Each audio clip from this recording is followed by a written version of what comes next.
تو میں اس چینل پر UAE کی تمام لیٹسٹ نیوز اپڈیٹس لے کر آتا ہوں آپ کے لیے۔ چینل کو سبسکرائب کیجئے اور بیل کا آئیکن دبا دیجئے تاکہ تمام آنے والی نیو ویڈیوز ٹائم سے آپ تک پہنچتے رہیں۔ بسم اللہ الرحمن الرحیم۔ UAE کی تمام اہم خبروں کے ساتھ آپ کی خدمت میں حاضر ہوں۔ دبئی میں ارمول کے علاقے میں لکڑی کے گودام میں آگ لگنے کی اطلاعات۔ تفصیلات کے مطابق 2:32 پر لکڑی کی فیکٹری میں آگ لگی، جس کی وجہ سے علاقے میں شدید دھوئیں کے اثر رہے۔ دبئی سول ڈیفنس کے دستے آگ پر قابو پانے کی کوشش کر رہے ہیں، تاہم اب تک کسی جانی نقصان کی اطلاعات نہیں ملی۔ ابوظہبی کا ایئر عربیہ سروس 14 جولائی کو شروع کرنے کا اعلان۔ تفصیلات کے مطابق ایئر عربیہ، جو ابوظہبی کی کم لاگت والا ہوائی جہاز ہے، ابوظہبی سے مصر، اسکندریہ اور سواک سے پروازوں کی شروعات کرے گی۔ افتتاحی پرواز 14 جولائی کو ابوظہبی سے اسکندریہ کے لیے روانہ ہوگی، اس کے بعد اگلے دن سواک کے لیے پرواز ہوگی۔ ایئر عربیہ ابوظہبی بین الاقوامی ہوائی اڈے پر قائم 2 ایئر بس A320 طیاروں کے ساتھ اپنی کارروائی شروع کرے گی، اور اس کے ساتھ ساتھ وہ 13 اشیاء جن کے دبئی سے باہر لے جانے پر پابندی عائد۔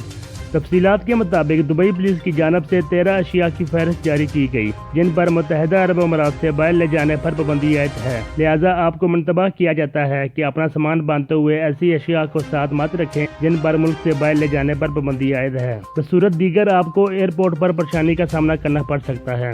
اور اس کے ساتھ ساتھ کیا متحدہ عرب امارات میں شاپنگ مالز پھر سے 2 ہفتے کے لیے بند کیے جا رہے ہیں؟ تفصیلات کے مطابق متحدہ عرب امارات نے 2 ہفتے تک شاپنگ مالز کو بند کرنے کی افواہوں کی تردید کر دی۔ حکام نے عوام سے اپیل کی کہ وہ صرف معلومات کے مستند ذرائع پر انحصار کریں، اور اس کے ساتھ ساتھ دبئی آنے والے سیاح کرنٹائن سے کیسے بچ سکتے ہیں۔ دبئی 7 جولائی سے سیاحوں کے لیے کھولا جا رہا ہے، تاہم بیرون ملک سے آنے والے سیاحوں کے لیے سخت قواعد و ضابط کا نافذ کیا گیا ہے۔ یہ اقدامات کرونا وائرس کے پھیلاؤ کو روکنے کے لیے نافذ کیے گئے ہیں۔ ان اقدامات میں سیر فہرست ہے کہ دبئی آنے سے پہلے اپنے ملک میں ہی سفر سے 98 گھنٹے پہلے کرونا ٹیسٹ کرانا ہوگا، جس کی رپورٹ منفی ہونے پر سفر کی اجازت ملے گی۔ ایسے سیاح جن کی کرونا کی رپورٹ منفی ہوگی وہ بلا روک ٹوک دبئی آ سکیں گے اور سیر و تفریح سے لطف اندوز ہو سکیں گے، تاہم وہ سیاح جن کے پاس کرونا کے ٹیسٹ کی منفی ہونے کا سرٹیفکیٹ نہیں ہوگا، انہیں دبئی ایئرپورٹ پر اترتے ہی اپنا ٹیسٹ کرانا ہوگا اور رپورٹ کے آنے تک کرنٹائن میں رہنا ہوگا۔ رپورٹ منفی آنے پر انہیں داخلے کی اجازت ملے گی، اور اگر رپورٹ مثبت آتی ہے تو انہیں 14 دن کے لیے دبئی میں ہی کرنٹائن سینٹر میں رہنا ہوگا۔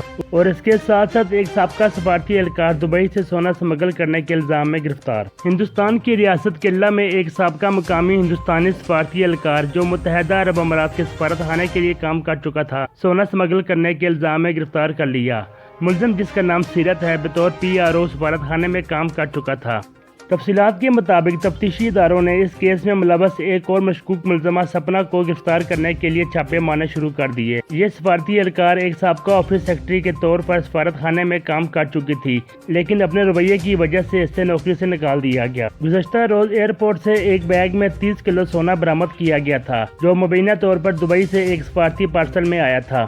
تفتیش میں یہ بات سامنے آئی کہ دونوں ملزم ماضی میں یہ جرم مل کر کرتے رہے ہیں، جس میں سیرت مبینہ طور پر یہ پارسل وصول کیا کرتا تھا۔ متحدہ عرب امارات کے سفارت خانے کا اپنے ایک بیان میں یہ بھی کہنا تھا کہ ہم ایسے فعل کی بھرپور مذمت کرتے ہیں جس میں ان لوگوں کے سفارتی ذرائع کو بطور جرم استعمال کرنے کی کوشش کی ہے۔ ہم اس کی مذمت کرتے ہیں اور ہمارے سفارتی مشن کا اس معاملے میں کوئی کردار نہیں۔ اور اس کے ساتھ ساتھ ہندوستانی شخص نے سونے کا ماسک مالیت 14,200 درہم خرید لیا۔ تفصیلات کے مطابق ہندوستانی شہر پونے سے تعلق رکھنے والے ایک شخص نے کرونا وبا سے بچنے کے لیے 2 قدم آگے جاتے ہوئے سونے کا ماسک خرید لیا، جس کی قیمت 14,200 درہم کے لگ بھگ ہے۔ لیکن اس شخص کا یہ کہنا ہے کہ وہ اس بات پر یقین نہیں کر رہا کہ آیا یہ ماسک اسے وبا سے بچانے میں مدد دے سکتا ہے یا نہیں۔ ویڈیو دیکھنے کا شکریہ۔ اگر آپ کو کسی بھی قسم کی معلومات چاہیے ہو، ہماری ویب سائٹ پر وزٹ کریں۔ ہمارے ویب سائٹ کا لنک ڈسکرپشن میں موجود ہے۔